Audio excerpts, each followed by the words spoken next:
अध्याय 2 आरंभिक मानव की खोज में। तुषार की रेल यात्रा। तुषार अपने एक रिश्तेदार की शादी में दिल्ली से चेन्नई जा रहा था। रेल में उसे खिड़की वाली सीट मिल गई, जहां से वह बाहर का नजारा देखने में मग्न हो गया। तेज दौड़ती गाड़ी में उसने देखा कि पेड़ पौधे, घर, खेत खलिहान बड़ी तेजी से पीछे की ओर छूटते चले जा रहे थे। तभी उसके चाचा ने उसके कंधे पर हाथ रखकर कहा, पता है, लोगों ने मात्र 150 साल पहले रेल से यात्रा करनी शुरू की थी। बस तो इसके कुछ दशक बाद आई। तुषार सोचने लगा कि जब लोगों के पास आने जाने के लिए तेज रफ्तार वाली सवारियां नहीं थी, तो क्या वे यात्रा नहीं करते थे? क्या वे अपनी सारी जिंदगी एक ही जगह पर बिता दिया करते थे? या नहीं, ऐसी बात नहीं थी। आरंभिक मानव, आखिर वे इधर-उधर क्यों घूमते थे? हम उन लोगों के बारे में जानते हैं जो इस उपमहाद्वीप में 20 लाख साल पहले रहा करते थे। आज हम उन्हें आखेटक खाद्य संग्राहक के नाम से जानते हैं। भोजन का इंतजाम करने की विधि के आधार पर इन्हें इस नाम से पुकारा जाता है। आमतौर पर खाने के लिए वे जंगली जानवरों का शिकार करते थे, मछलियां और चिड़ियां पकड़ते थे, फल मूल, दाने, पौधे, पत्तियां, अंडे इकट्ठा किया करते थे। हमारे उपमहाद्वीप जैसे गर्म देशों में पेड़ पौधों की अनगिनत प्रजातियां मिलती हैं, इसलिए पेड़ पौधों से मिलने वाले खाद्य पदार्थ भोजन के अत्यंत महत्वपूर्ण स्रोत हैं। लेकिन यह सब कर पाना बिल्कुल आसान नहीं था। ऐसे कई जानवर हैं जो हमसे ज़्यादा तेज भागते हैं, और बहुत से जानवर हमसे ज़्यादा ताकतवर भी होते हैं। जानवरों के शिकार, चिड़िया या मछली पकड़ने के लिए बड़ा सतर्क, जागरूक और तेज होना पड़ता है। पेड़ पौधों से खाना जुटाने के लिए यह जानना जरूरी होता है कि कौन से पेड़ पौधे खाने योग्य होते हैं, क्योंकि कई तरह के पौधे विषैले भी होते हैं। साथ ही फलों के पकने के समय की जानकारी भी होना जरूरी है। आरंभिक मानव मतलब कि उस समय के मानव, वर्तमान मानव, आज का मानव। आरंभिक मानव मतलब हड़प्पा सभ्यता के जो मानव थे वो आरंभिक मानव में आते हैं। ऐसे समुदाय में रहने वाले बच्चों के ज्ञान और गुणों का वर्णन करो। क्या तुम में ऐसे गुण और ज्ञान हैं? आखेटक खाद्य संग्राहक समुदाय के लोगों के एक जगह से दूसरी जगह पर घूमते रहने के पीछे कम से कम 4 कारण हो सकते हैं। पहला कारण यह कि अगर वे एक ही जगह पर ज़्यादा दिनों तक रहते तो आसपास के पौधे, फलों और जानवरों को खाकर समाप्त कर देते थे, इसलिए और भोजन की तलाश में इन्हें दूसरी जगह पर जाना पड़ता था। दूसरा कारण यह कि जानवर अपने शिकार के लिए या फिर हिरन और मवेशी अपना चारा ढूंढने के लिए एक जगह से दूसरी जगह जाया करते हैं, इसलिए इन जानवरों का शिकार करने वाले लोग भी इनके पीछे पीछे जाया करते होंगे। तीसरा कारण यह भी हो सकता है कि पेड़ और पौधों में फल फूल अलग अलग मौसम में आते हैं, इसलिए लोग उनकी तलाश में उपयुक्त मौसम के अनुसार अन्य इलाकों में घूमते होंगे।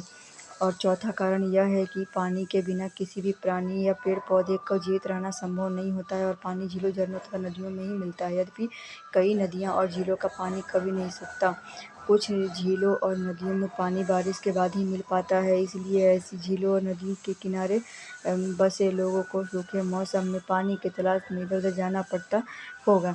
इसके अलावा लोग अपने नाते रिश्तेदारों या मित्रों से मिलने भी जाया करते होंगे। यहाँ यह स्मरण रखना जरूरी है कि ये सभी लोग पैदल यात्रा किया करते थे। तुम स्कूल कैसे जाते हो? तुम्हें अपने घर से स्कूल पैदल जाने में कितना समय लगता है? अगर तुम बस या साइकिल से जाओ, स्कूल पहुँचने में कितना समय लगेगा? आरंभिक मानव के बारे में जानकारी कैसे मिलती है? पुरातत्वविदों को कुछ ऐसी वस्तुएं मिली हैं जिनका निर्माण और उपयोग आखेटक खाद्य संग्राहक किया करते थे। यह संभव है कि लोगों ने अपने काम के लिए पत्थरों, लकड़ियों और हड्डियों के औजार बनाए हों। इनमें से पत्थरों के औजार आज भी बचे हैं। यहाँ पत्थरों और औजारों का कुछ उपयोग बताए गए हैं। ऐसे कामों की एक सूची बनाओ जिनमें इस तरह के औजार काम आते हैं। बताओ कि इनमें से कौन कौन से काम सामान्य पत्थरों के से किए जा सकते हैं। कारण सहित उत्तर दो। इनमें से कुछ औजार का उपयोग फल फूल काटने, हड्डियाँ और मांस काटने तथा पेड़ पौधों की छाल, जानवरों की खाल उतारने के लिए किया जाता था। कुछ के साथ हड्डियों या लकड़ियों के मुट्ठे लगाकर भाले और बाण जैसे हथियार बनाए जाते थे। कुछ औजारों से लकड़ियाँ काटी जाती थी। लकड़ियों का उपयोग ईंधन के साथ साथ झोपड़ियाँ और औजार बनाने के लिए भी किया जाता था। पत्थर के औजारों का उपयोग बाएं इंसान के खाने, जड़ों को खोदने के लिए किया जाता था, और दाएं जानवरों की खाल से बने वस्त्र को सिलने के लिए किया जाता था। पत्थर से बने औजार। ये पत्थरों के बने प्राचीनतम औजार हैं। इन्हें कई हजार साल बाद बनाया गया है। और ये मिट्टी का है। रहने की जगह निर्धारित करना। मानचित्र 2 को देखिए। मैप 2 को देखिए। लाल त्रिकोण वाले स्थान वे पुरास्थल हैं जहाँ पर आखेटक खाद्य संग्राहक के होने के प्रमाण मिलते हैं। इनके अलावा भी और कई स्थानों पर आखेटक खाद्य संग्राहक रहते थे। मानचित्र में सिर्फ कुछ गिने चुने स्थान ही चिन्हित किए गए हैं। कई पुरास्थल नदियों और झीलों के किनारे पाए गए हैं। इस मैप को देखिए और त्रिकोण वाला स्थान है। चूँकि पत्थर के उपकरण बहुत महत्वपूर्ण थे, इसलिए लोग ऐसी जगह ढूंढते रहते थे जहाँ अच्छे पत्थर मिल सके। जहाँ लोग पत्थरों से औजार बनाते थे, उन स्थलों को उद्योग स्थल कहते हैं। हमें इन उद्योग स्थलों के बारे में जानकारी कैसे मिलती है? आमतौर पर हमें ऐसी जगहों पर पत्थर के बड़े बड़े टुकड़े मिलते हैं और ऐसे उपकरण मिलते हैं जिन्हें लोग इन स्थलों पर छोड़ गए होंगे क्योंकि वे ठीक नहीं बने होंगे। साथ ही औजार बनाने के बाद पत्थरों के टूटे-फूटे टुकड़े भी इन स्थलों पर मिलते हैं। कभी-कभी लोग इन स्थलों पर कुछ ज़्यादा समय तक रहा करते थे। ऐसे स्थलों को आवासीय और उद्योग स्थल कहते हैं। भीमबेटका आधुनिक मध्य प्रदेश में है भीमबेटका। अगर तुम्हें अपने निवास स्थान के बारे में बताना पड़े तो तुम इनमें से कौन सा नाम चुनोगे? आवास, उद्योग स्थल, आवास और उद्योग स्थल अन्य। पुरास्थल। पुरास्थल उस स्थान को कहते हैं जहाँ औजार, बर्तन और इमारतें जैसी वस्तुओं के अवशेष मिलते हैं। ऐसी वस्तुओं का निर्माण लोगों ने अपने काम के लिए किया था और बाद में वे उन्हें वहाँ छोड़ गए। ये जमीन के ऊपर, अंदर, कभी कभी समुद्र और नदी के तल में भी पाए जाते हैं। इन पुरास्थलों के बारे में आपको अगले अध्याय में बताया जाएगा।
जो पीछे छूट गए हैं कुछ तथ्य वो खुद पढ़ लें।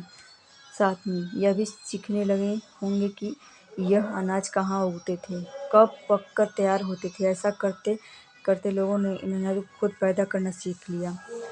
शैल्य चित्रकला, इनसे हमें क्या पता चलता है? जिन गुफाओं में लोग रहते थे उनमें से कुछ की दीवारें पर चित्र मिले हैं। इनमें कुछ सुंदर उदाहरण मध्य प्रदेश और दक्षिण उत्तर प्रदेश की गुफाओं से मिले चित्र हैं। इनमें जंगली जानवरों की बड़ी कुशलता से सजीव चित्रण किया गया है। एक शैल चित्र, इस चित्र के बारे में बताओ। कौन क्या करता था? हमने पढ़ा कि आरंभिक लोग शिकार तथा फल फूल का संग्रह किया करते थे। वे पत्थरों के औजारों और गुफाओं में चित्र बनाते थे। क्या हमें कोई ऐसी साक्ष्य मिलते हैं जिनसे पता चलता है कि महिलाएं शिकार करती थी या पुरुष औजार बनाते थे, या फिर महिलाएं चित्रकारी करती थी और पुरुष फल फूल इकट्ठा करते थे? वास्तव में हमें इसका ज्ञान नहीं है, लेकिन दो बातें हो सकती हैं। महिला और पुरुष दोनों ने मिलकर कई काम एक साथ किया होगा। यह भी संभव है कि कुछ तरह के काम केवल महिलाएं करती थीं और कुछ केवल पुरुष। इसके अलावा उपमहाद्वीप के अलग-अलग क्षेत्रों में अलग-अलग परंपराएं भी रही होंगी। भारत में पूर्वापाषाण युग के दौरान शुतुरमुर्ग होते थे। महाराष्ट्र के पटने पुरास्थल से शुतुरमुर्ग के अंडे के अवशेष मिले हैं। सॉरी दोस्तों, जो पीछे छूट गया है वो कृपया पढ़ लें। कई प्रकार के यहाँ औजार मिले हैं। ये संभवतः आवास और उद्योग स्थल रहे होंगे। कुछ छोटे पुरास्थलों में भी औजार के बनाए जाने के प्रमाण मिले हैं। इनमें से कुछ पुरास्थल झरनों के निकट थे। अधिकांश औजार चूना पत्थर से बनाए जाते थे। क्या तुम दूसरे प्रकार के पुरास्थलों के नाम बता सकते हो? अन्यत्र अपने एटलस में फ्रांस ढूंढो। यह चित्र फ्रांस की एक गुफा का है। इस पुरास्थल की खोज लगभग 100 साल पहले 4 स्कूली छात्रों ने की थी।